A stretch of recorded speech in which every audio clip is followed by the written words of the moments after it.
Quem deu continuidade às navegações portuguesas, depois de Diogo Cão, foi o famoso Bartolomeu Dias. Mas, antes de falar dele, vamos intercalar aqui, como já está sendo um costume, um vídeo sobre, de uma certa forma, a literatura portuguesa, né? Eu já falei de alguns historiadores e também personagens que se enquadram mais na área da literatura portuguesa do que de história propriamente.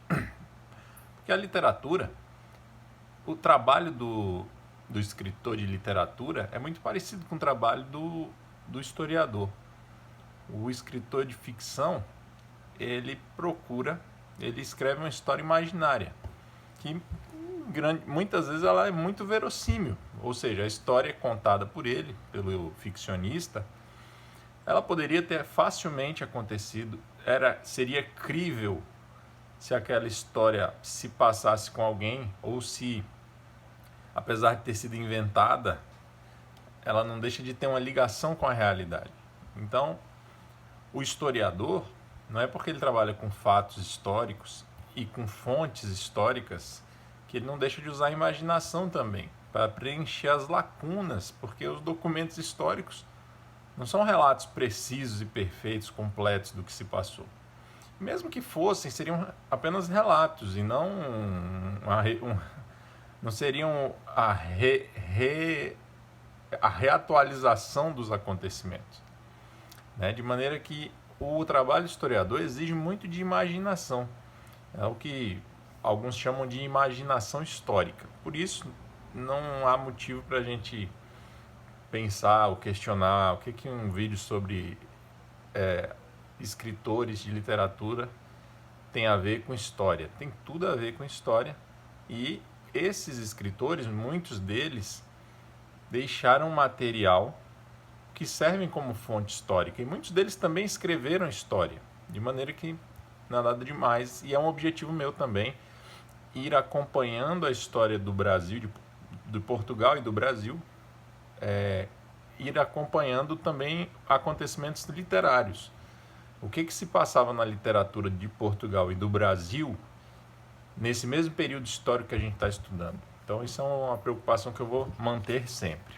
De maneira que hoje a gente vai falar do Garcia de Rezende. Esse é muito pouco conhecido, né? Bem menos do que aqueles outros dois cronistas que eu mencionei aqui, o Zurara e o Fernão Lopes. Esses dois, o Fernão Lopes e o Gomes Eanes de Zurara, eu imagino que eles são um pouquinho mais conhecidos do que o Garcia de Rezende. Outros que eu já falei aqui, como por exemplo Gil Vicente, né? Toda aula de literatura no ensino médio se fala dele. Mas esses outros aqui talvez nem tanto. E esse especificamente é muito pouco mencionado, tá? Quem foi esse Garcia de Rezende? Ele foi um poeta, trovador e cronista. Ele tinha outras habilidades, ele foi desenhista, mas se destacou mesmo como cronista e escritor de poesia, trovador. Ele foi secretário particular do Dom João II e depois ele foi secretário da Fazenda do Dom Manuel I e do Dom João III. E foi muito querido, né? Todos esses monarcas o tinham em grande estima, tinham grande consideração por ele. Como cronista, ele deixou para a gente a Crônica del Rei Dom João II, que é uma espécie de obra que dá continuidade àquelas do Fernão Lopes e do Zurara. Lembrem-se que eles escreveram crônicas sobre a vida dos reis portugueses também.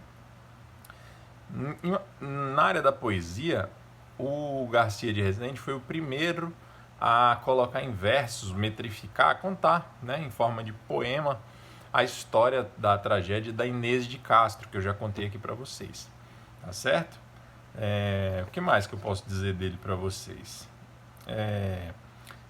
Ele não frequentou escola, né? Na época, hoje isso soa...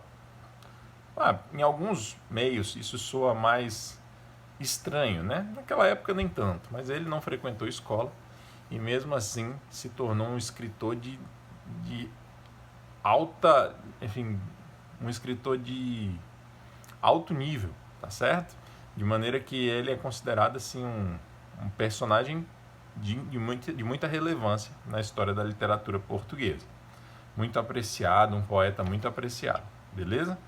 Ele escreveu, então, além da crônica do Dom João II, ele escreveu um livro que chama Miscelânea e Variedade de Histórias, que é riquíssimo para a gente ver como eram os usos e costumes e conhecer fatos, né, acontecimentos do período que ele viveu. E, como eu já disse, ele colocou a história da Inês de Castro em poesia, e ele escreveu o livro mais famoso dele, que é um livro de poesia chamado Cancioneiro Geral. Beleza? Ele nasceu em Évora e morreu em Évora também. Ele nasceu em 1470 e morreu em 1536, tá bom? Então ele viveu aí 66 anos. Com 20 anos ele já estava na corte, já era secretário particular do Dom João II. Beleza, pessoal? Então, Garcia de Rezende é mais um personagem aí da literatura portuguesa que a gente encaixa aqui no nosso estudo de história do Brasil e, naturalmente, Portugal. Um abraço.